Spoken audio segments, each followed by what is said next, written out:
জীবনে প্রথমবার নিজে হাতে কেটে মাংস রান্না করলাম, সবটাই তোমাদের সঙ্গে শেয়ার করছি। কেউ স্কিপ করো না, দেখতে থাকো কিভাবে কাটলাম, কিভাবে রান্না করলাম। অবশ্যই তোমাদের ভালো লাগবে, আর পাশে থেকো, এইভাবে দেখতে থাকো ভিডিও। হাই বন্ধুরা, গুড ইভিনিং জানিয়ে আজকে ব্লগটা শুরু করছি। আজকে দুই যা মিলে এই যে দাদা মাংস নিয়ে এসছে, বড় বড় টুকরো, ওগুলাকে কেটে নিচ্ছি। দাদার বন্ধুর কাছ থেকে নিয়ে এসছে।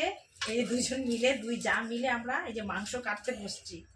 মাটন, খাসির মাংস এই যে কেটে কেটে পরিষ্কার করে রেখে দিচ্ছি। এই যে কেটে নিচ্ছি আর তোমাদের সঙ্গে একটু শেয়ার করছি। মাংস মাটন অত ভালোভাবে কাটতে পারি না, কিন্তু চেষ্টা করছি কাটার। এই যে কতগুলো কেটেছি, মোটামুটি 3 কিলো মাংস। দিদিকে একটু দেখিয়ে দাও।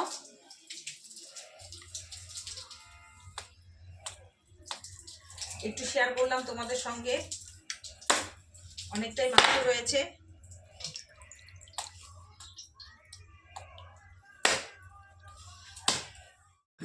পরিচয়টা একটু দিয়ে নিই। Welcome back to my channel লিপি সিম্পল ব্লগ। সবাই কেমন আছেন? নিশ্চয়ই ভালো আছেন। আর আমাকে দেখতেই পাচ্ছেন আজকে কী নিয়ে বসে পড়েছি। আর প্রথম থেকে ভিডিওটা করলে হয়তো ভালো হতো, আমার মাথায় ছিল না। এই ডিউটি থেকে এসে লেগে পড়েছি।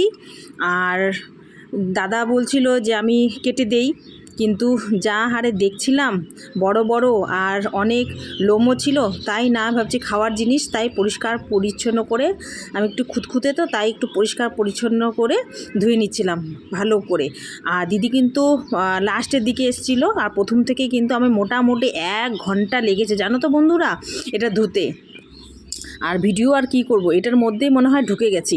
তারপর শেষ পর্যন্ত যখন রান্না করেছি না, কি আর বলবো, আমি আর খেতে পারিনি, এত নাড়াচাড়া করেছি। এই যে বন্ধুরা, এই দেখুন না, মাংস কাটতে কাটতে আমার কোমরটাই ব্যথা হয়ে গেল। এই যে কতটা মাংস কেটেছি দেখুন নিজের হাতে। এখন করব রান্না, রান্নাটাও তোমাদের সঙ্গে শেয়ার করব অবশ্যই। এতটা মাংস তো আমাদের এখন লাগবে না, কিছুটা রান্না করব আর কালকের জন্য কিছুটা রেখে দেবো। চলুন রান্না করা যাক।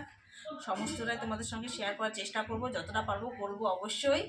এখন রাখছি, একটু পরে দেখা হচ্ছে। এই যে বন্ধুরা, অর্ধেক মাংসটা নিয়ে নিয়েছি।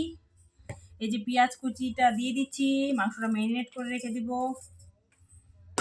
আর দিয়ে দিলাম সর্ষের তেল বেশি করে, আর পরিমাণ মতো হলুদ গুঁড়ো,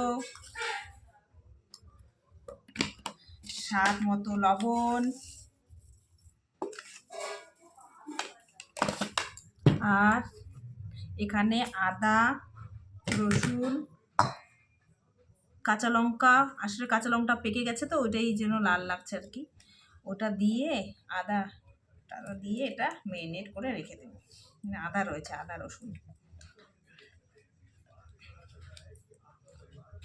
এটা এখন মেখে নিই ভালো করে।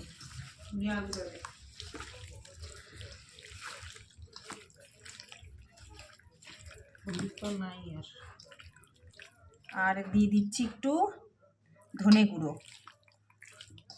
গোটা জিরে ওখানে বেটে দিয়ে দিয়েছি। এটা এখন ম্যারিনেট করে রেখে দেবো।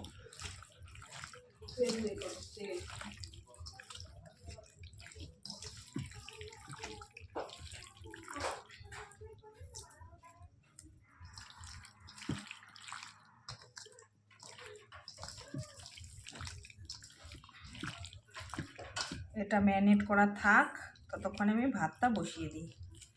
আর অর্ধেক যে মাংসটা রয়েছে তো ফ্রিজে ঢুকাবো, কিন্তু একটু ভেজে নিয়ে ঢুকাবো।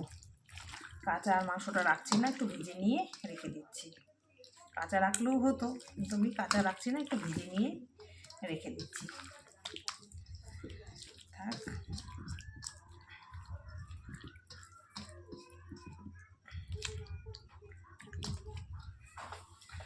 চলুন রান্নাঘরে যাওয়া যাক। আর দিয়ে দিচ্ছি 2টো তেজপাতা।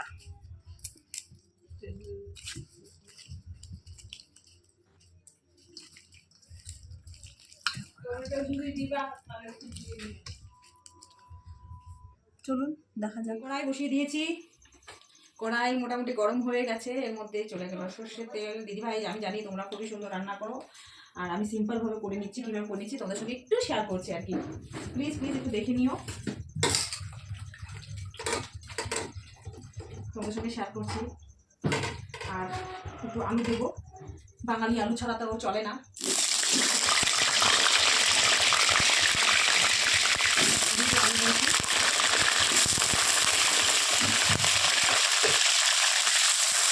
আলু দিয়েছি,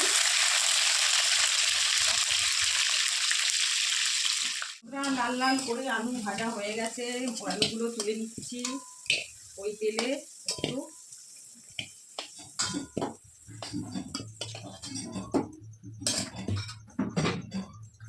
একটু সামান্য তেল দেবো,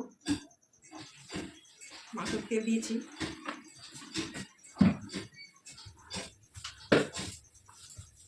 গরম হয়ে গেছে, সামান্য একটু চিনি দিয়ে দিলাম।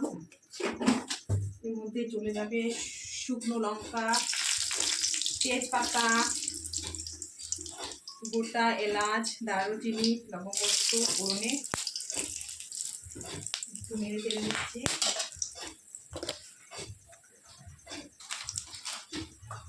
আর একটু সাদা জিরে দিয়ে দিচ্ছি, গোটা জিরে আর কি।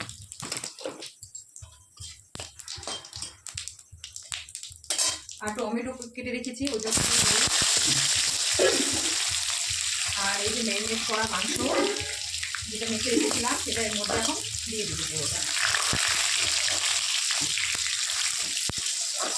তারপর এটা কষিয়ে প্রেশারে দিয়ে দেবো। বন্ধুরা অনেক দেরি হয়ে গেছে, ও মাংসটা কাটতে কাটতে না সেভাবে কেটে নিয়ে আসেনি। আর এদিকে সাইডে তো ভাত বসিয়ে দিয়েছি, আর এটা ঢেলে দিলাম।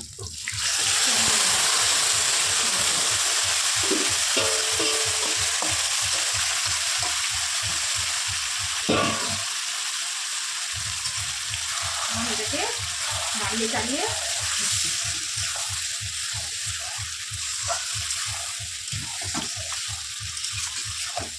এগুলোকে ভালোভাবে কষাতে হবে মাংসটা। দিদি ভাই আমি জানি তোমাদের তো শেখানোর কিছু নেই, আমার তো খুব কিছু কিছু রান্না করো, আমি তোমাদের রান্নাগুলো ফলো করি, দেখি, ভালো লাগে। তো আমি না যেভাবে করলাম আর কি তোমাদের সঙ্গে ওটাই শেয়ার করার চেষ্টা করলাম। যদি ভালো লেগে থাকে কোনো অংশে তাহলে কমেন্ট করবে, জানাবে। সবার রান্না তো সমান না, কে কীরকমভাবে খেতে ভালোবাসে, আমি এইভাবেই করে নিচ্ছি। কষাতে থাকি, তারপরে ফিরে আসছি।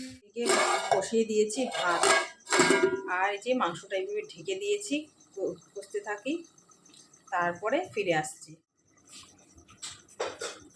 ঢাকাটা খুলে দেখি মাংসটা, দেখো অনেকটা জল বেরিয়েছে। একটু হাতে সময় নিয়ে কিন্তু মাটন রান্না করতে হবে।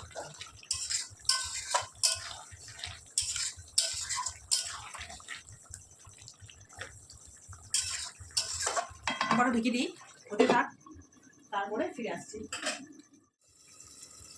একটু তুলে দেখে নিই, এই যে আস্তে আস্তে করে কিন্তু তেল ছেড়ে দিচ্ছে, তার মানে কষানো হচ্ছে, আরও করতে হবে আস্তে আস্তে, পুরোপুরি কষানো হয়নি এখনো। আবার কষে নেবো ভালো করে। ওইদিকে আমার ভাতটা হয়ে গেছে, মাছটা জেলে নিয়ে তারপর তোমাদের সঙ্গে আবার দেখা হচ্ছে।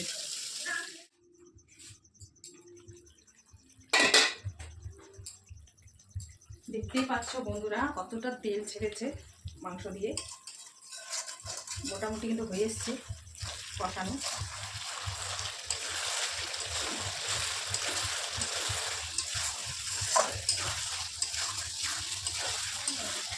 অনেকটা দেরি হয়ে গেছে তো প্রেশারে দিয়ে দিব কষিয়ে।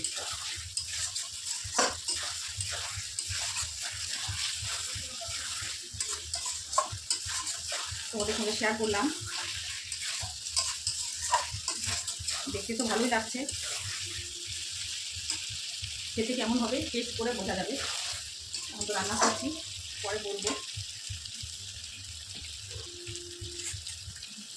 আর এদিকে দেখো বন্ধুরা, বেশিরভাগ মাংসটাই একটু ভেজে রেখে দিলাম, এটা হচ্ছে কালকের জন্য। কাঁচা মাংস আর রাখলাম না, একটু ভেজে রেখে দিলাম, এটা কালকে রান্না হবে। মোটামুটি কষানো হয়ে গেছে বন্ধুরা, একটু বাড়ির ছেলেদের একটু তুলে দিচ্ছি, ওরা একটু খেয়ে দেখবে কষা মাংস। এই যে তুলে দিচ্ছি, এটা খেয়ে দেখুক সব কিছু ঠিকঠাক আছে কিনা। আমি ফিরে আসছি। এই যে কষানো হয়ে গেছে, এখন প্রেসার কুকারে দিয়ে দেবো আর সিটি মেরে দেবো, বা রেডি মাংস। বন্ধুরা প্রেসার কুকার আমি ঢেলে নিই, তারপর ফিরে আসছি। নিয়ে নিলাম আর কড়াই ধোয়া জলটাই ওর মধ্যে দিয়ে দেবো।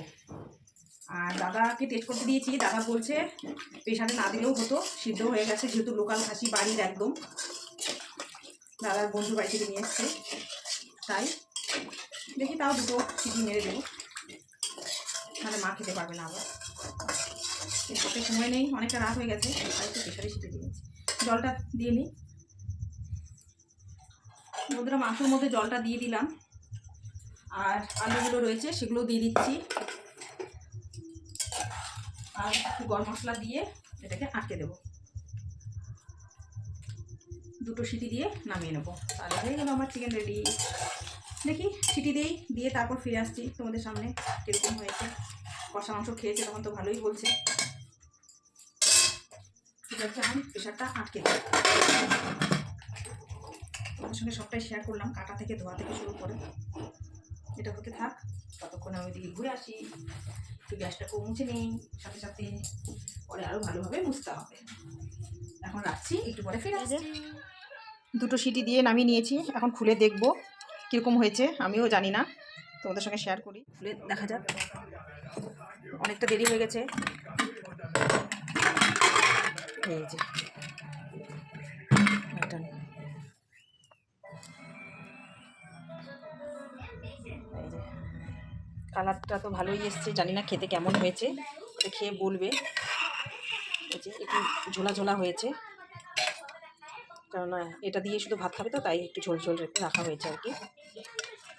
একটু শেয়ার করলাম, সবটাই শেয়ার করলাম। এখন খেয়ে বলবে এরা কেমন হয়েছে রান্নাটা। দাদাদের খেতে দিয়েছি, দাদা খাও, খেয়ে বলো কীরকম হয়েছে। দাদা কীরকম হয়েছে মাংস? হ্যাঁ ভালো হয়েছে, লবণ টবণ ঠিক হয়েছে। একটু ঝোলা ঝোলা করছি, কেননা ভাত দিয়ে খাবে তো, শুধু মাংস আর ভাত, তাই একটু ঝোলা ঝোলা করলাম। বন্ধুরা খেয়ে তো দাদা ভালোই বলছে, তার মানে ভালোই হয়েছে। দাদা কিন্তু কুক, আর দাদার মুখে যেহেতু ভালো শুনেছি তো নিশ্চয়ই ভালোই। এখন কিন্তু 10:30 বেজে গেছে, বাবুকে খাইয়ে নিই, শরীরটা ওর ভালো না, খাইয়ে ঘুম পাড়িয়ে দেবো। আর ভিডিওটা বড় করব না, এখানেই এন্ড করছি। সবাই ভালো থাকবেন, সুস্থ থাকবেন, আর আগামীকাল অন্য একটা ভিডিও নিয়ে আপনাদের সঙ্গে দেখা হবে। Tata, bye bye, good night সবাইকে, ভালো থাকবেন, সুস্থ থাকবেন। Thank you for watching.